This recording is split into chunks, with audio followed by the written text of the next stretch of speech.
Why are we doing that? Why are we doing that on Yom Kippur? Social justice in sports. Well, there actually is a good bit of social justice in sports, as you've noticed in the last couple of years. And I was struck sitting at the tent this morning for services that there was a phrase that entered into the service, and it said the following: Avinu Malkeinu, Almighty and merciful, answer us with grace for our deeds and wanting, save us through acts of justice and love. And it struck me because that sparked so many thoughts in my head about the parallels between social justice, love, and sports. And how on earth, if you look at that morning service, does that reading apply to sports and social justice? Well, the best way to answer that question is through telling stories about athletes and their quest for using their platform, which is sports, for something more important than the games themselves. So I'll bring up a list of names and I'll tell you quite a few stories that pertain to exactly what I'm talking about. Muhammad Ali. In the late 60s, he went into exile after beating Cleveland Williams at the height of his boxing expertise and his beauty as a fighter. He became a conscientious objector to the war in Vietnam. He had converted to the Muslim religion, had attached himself to the Black Muslim movement at the time. And that, as many of you may know, who are a little bit older like me, was not that popular at the time. And people were very suspect of the Black Muslims and thought of them as an extremist group that wanted to tear down the United States of America. So Muhammad Ali found himself in a very precarious position, but he fought. And for 3 years, he fought outside the ring to regain his stature inside the ring. He was basically in exile as a prize fighter and had a cause which he believed in, which was not only his renouncement of the Vietnam War, but also he felt like Black Americans in those days did not have a fair shake in our American society. Maybe that sounds a little familiar as well. Everything from police brutality to equal pay to equal stature, and fighting for the rights of Black Americans everywhere in the country. And he was reviled for it by many Americans. And so he spent 3 years, 3 long years during the prime of his career as an athlete on the sideline. And God knows, you know the image and the aura of what Muhammad Ali became, much of it outside of the ring. And this was the beginning of that. When he did come back in 1971, he ended up fighting Joe Frazier for the real heavyweight championship of the world, because Frazier, during Ali's exile, had beaten a couple of heavyweights in a tournament and was anointed the heavyweight champion. But those sports fans in the country still felt that Ali was the real champion. The reason I bring that particular fight up, because I know boxing is a dying sport and I have even lost interest in it, is that Muhammad Ali then projected the anti-war movement in that build up to the fight. And poor Joe Frazier was labeled and symbolized as the Uncle Tom. Ali, in fact, did that himself in promoting the fight, started referring to Frazier as an Uncle Tom and pro-Vietnam War. And he actually, in order to promote the fight, ended up creating a schism within the country, which already existed, but he kind of took advantage of that in order to sell tickets and make himself, one side of the coin and Frazier the other, so he could drum up closed circuit sales and ticket sales. So what happened was he ends up losing the fight, but Frazier does not gain the notoriety for beating Ali that you would think. And in losing, Ali almost became a heroic figure. And that was the start of his ascent as the Vietnam War crumbled. That became the axis of his ascent as one of the great sports figures in the history of America. But he fought his way through in order to seek the justice that he thinks African Americans, Black Americans, and those who fought in the Vietnam War in vain in his mind deserved as they returned from that horrific war. So in many ways, you know, that stand sounds eerily familiar as we flash forward 40 years or whatever to Colin Kaepernick. He took that knee because he believed that he had a cause. He believed that police brutality was out of control, that African Americans were being beaten by police for no reason other than the fact that they were Black. And he decided that he would make a stand before a football game in the NFL. So when he took that knee, he too had half the country supporting him and half the country thinking he was demeaning the flag and the national anthem and all that comes with it. So Colin Kaepernick, eerily, all these years later, and this is since 2017, is in exile. He's been blackballed basically from the NFL. He was, unlike Ali, he wasn't in the prime of his career. He was on probably the downward trend as a quarterback in the NFL, but he still could have played in the NFL. And if you look at the 32 teams, you will be hard pressed to find 64 quarterbacks of much better, ability than Colin Kaepernick. So he is out fighting his battle alone without the platform of playing NFL football. And he continues to try to put himself in the media and expose the public to his point of view and the fight that he basically initiated in this country to a large degree. We've seen that debate and that entire platform change in that since George Floyd, Colin Kaepernick's cause came into much starker focus. And today he stands as a beacon in that cause. Again, he's sacrificed. His deeds are that he has stayed the course and continues to fight for what he believes in, for the justice and the love for his people that he believes in. And today he continues his fight. On to Arthur Ashe, who was a close friend, actually, who I hired at HBO to do commentary for Wimbledon and got to know for 15, 20 years until he passed away in 1994. Arthur had many causes. His last cause was fighting for AIDS and an understanding of beating the dreadful disease because he, in fact, had contracted it and passed away from it.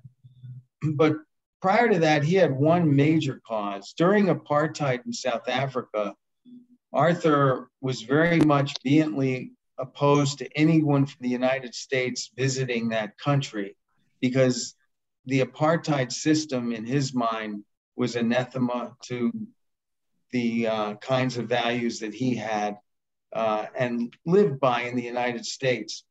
But Arthur was a different kind of person. He believed in working within the system to garner change, so that he would organize his boycotts of South Africa within the American system, whether it's corporate America or government America.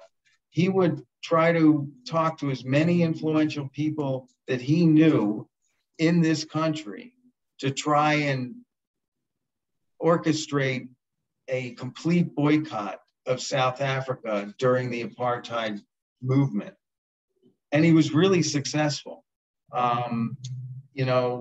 Very few companies, athletic events happened in South Africa. In fact, just 3 weeks ago on a show we did with Bob Costas, who many of you heard in the last TED Talk that we did, John McEnroe reminded all of us of a story, because if you jump ahead maybe 15 years after Arthur was in the middle of his crusade, John McEnroe was offered $1 million to go to South Africa and compete in a exhibition, basically. But he was offered $1 million. And he said on a Costa show we did that that was the proudest moment of his career in turning that down. He turned down that $1 million and refused to go. And he said that of all of his accomplishments, that was one of the proudest moments. And I guarantee you, his Davis Cup captain at the time, who was Arthur Ashe, was instrumental in giving McEnroe the kind of support he needed to turn that money down. Now, I want to finish something about Arthur Ashe, because it speaks to that line, answer us with grace, for our deeds are wanting. The fact is that Arthur Ashe ended up going to South Africa.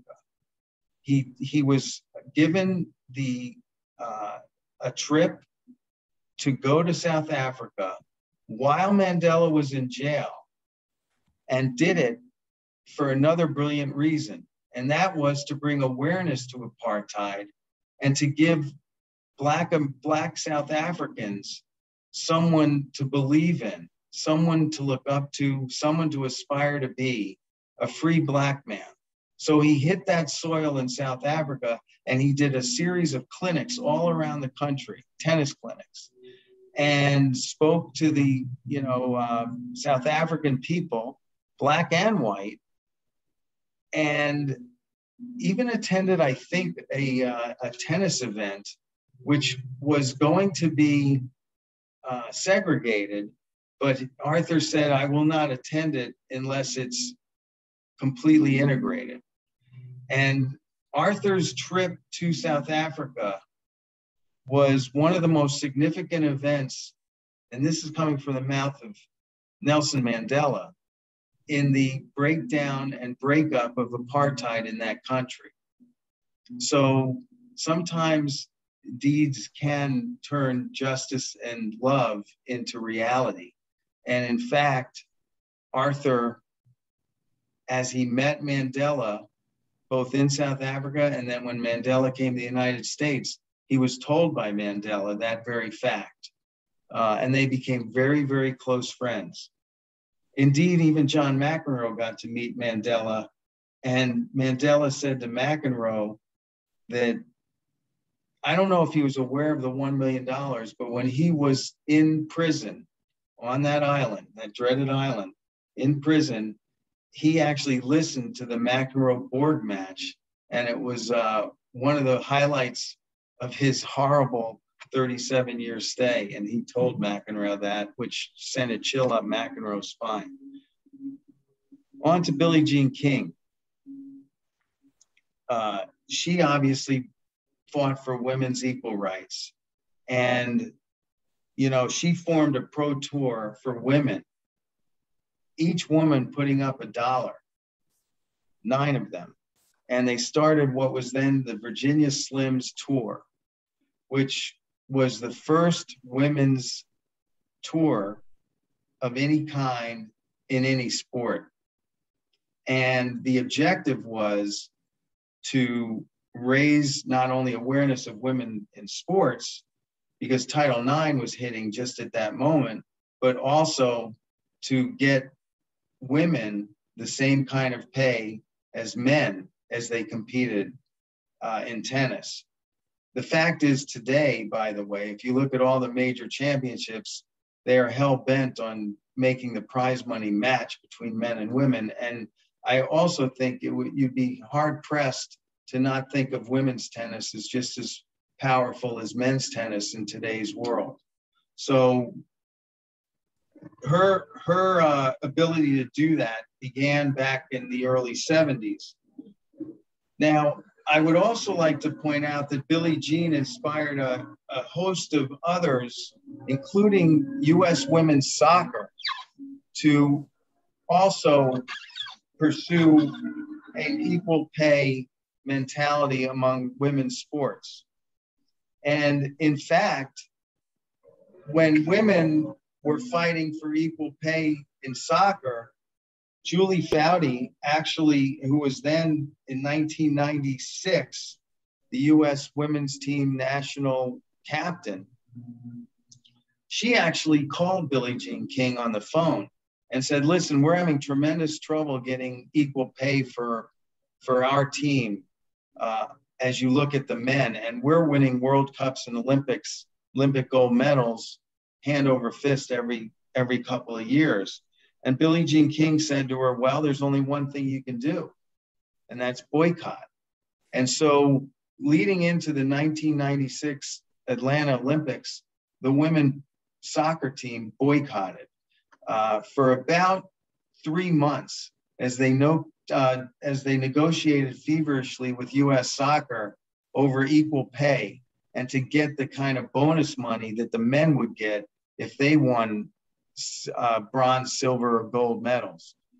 In fact, they did have a heated negotiation, and Mia Hamm, Julie Foudy, Christine Lilly, name that group of star-studded great soccer players and the pioneers of women's soccer in so many ways.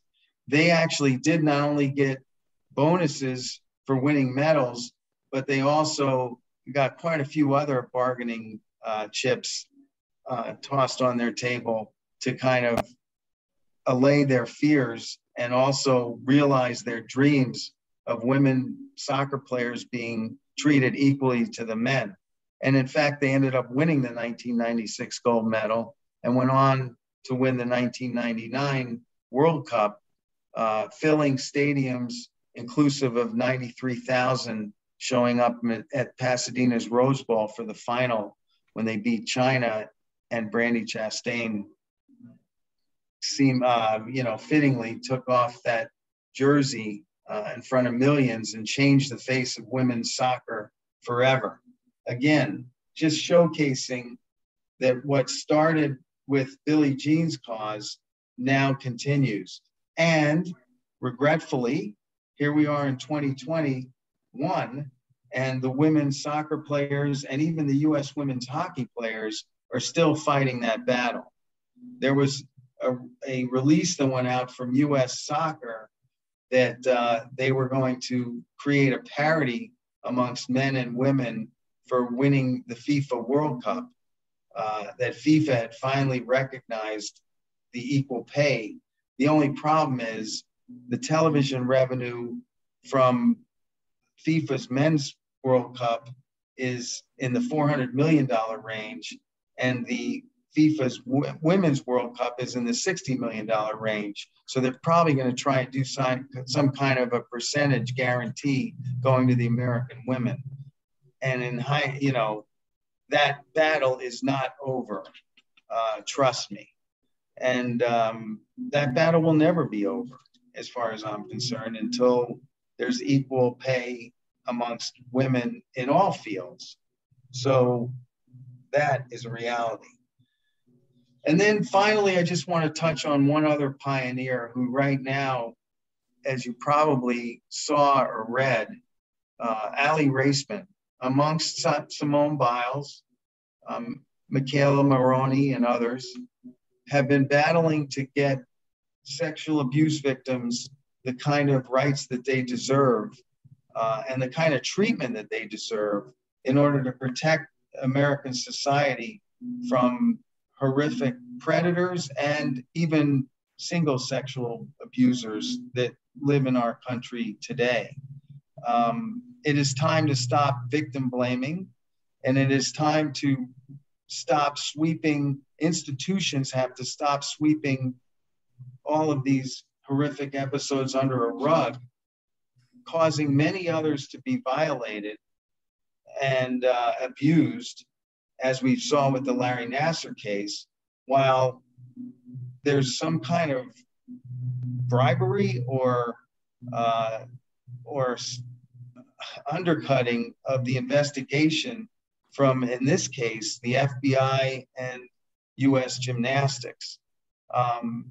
They were on the Hill yesterday in front of the Senate pleading their case and sacrificing, just like Ali did, just like Kaepernick, but to a much more significant degree, and basically sacrificing their mental health and their well-being by continuously bringing up this horrific, injustice in front of the American public time and again until there is change.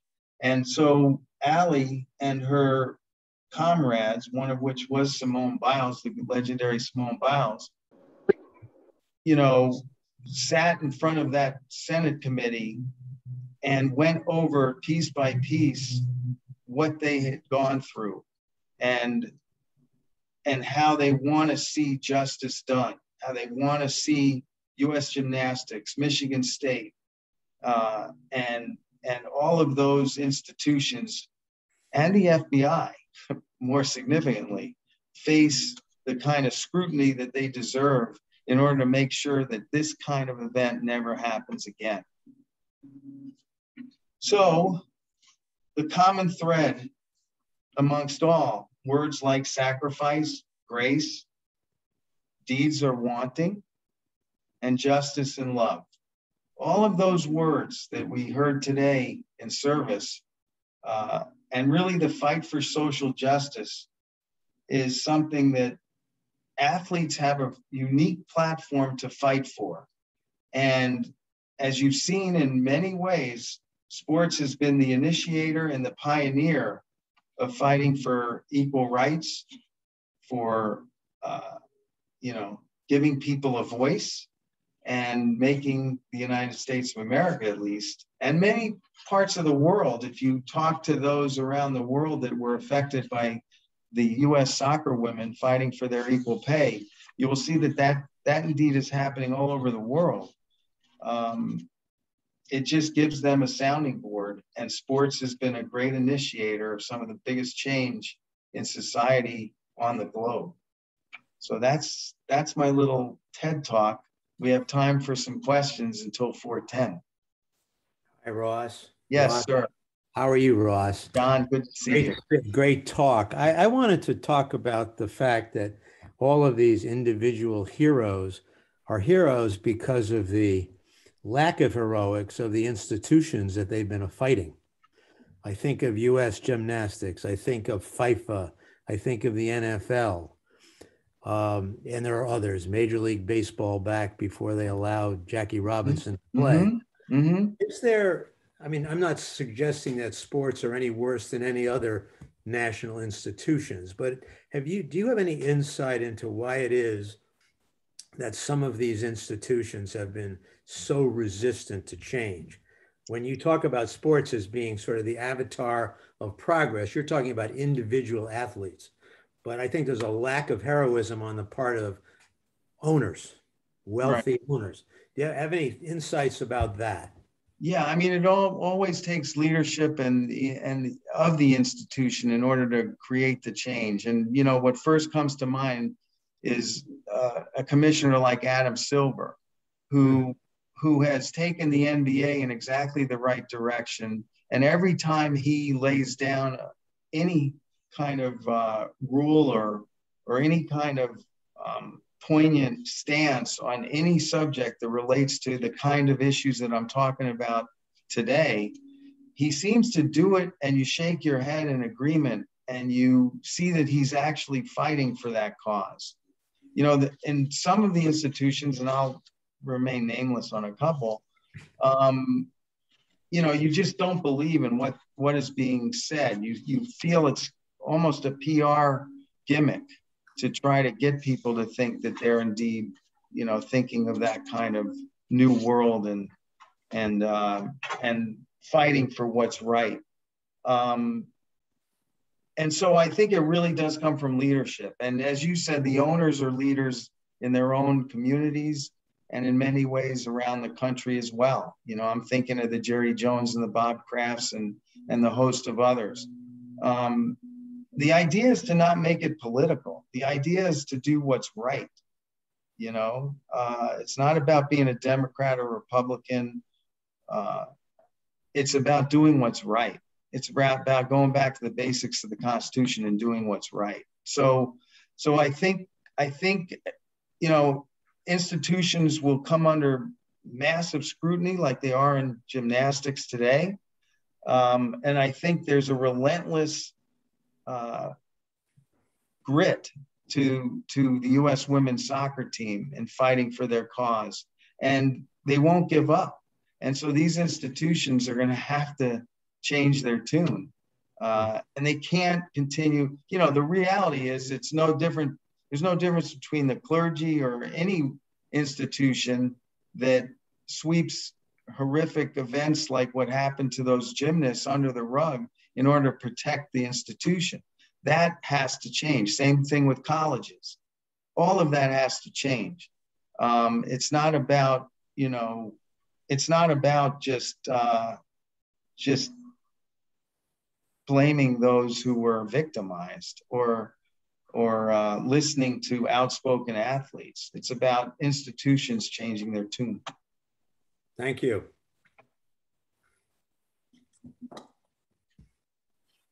Any others? There's got to be some questions. Well, Ross, this is John again. I don't want to dominate, but maybe you could draw parallels between the Colin situation and the Muhammad Ali situation. There's two courageous guys.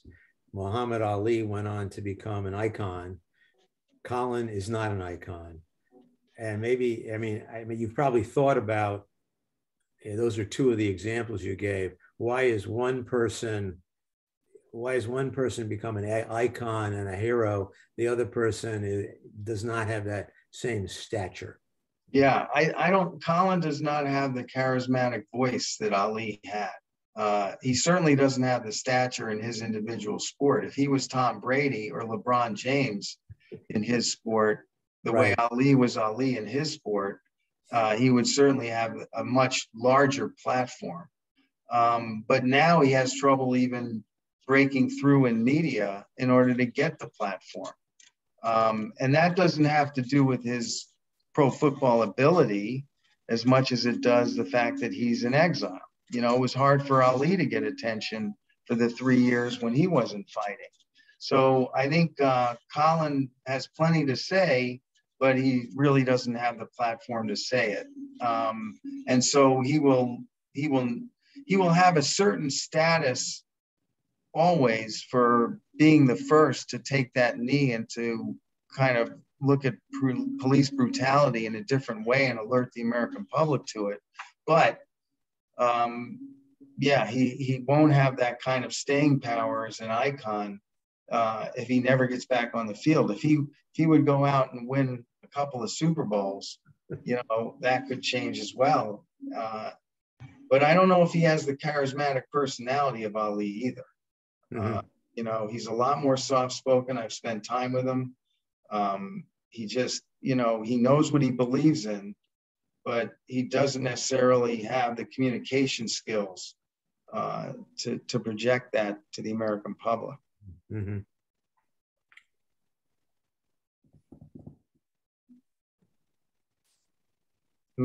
Nobody, huh? Feel free to add any questions in the chat, and if not, we will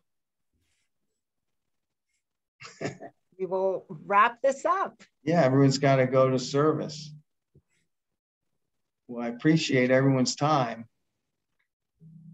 We appreciate Ross, your talk. I think we have one question here. Oh, that was thank you. Thank you. Great to see you, Ross. Okay, everybody. All right. Bye-bye. Have a good, peaceful end of fast. Okay. Thank you. Okay. Bye-bye. We're gonna go over and see Jane and Rick. All right. Take it easy. Bye-bye. Okay. I'll say hi for you. Yeah.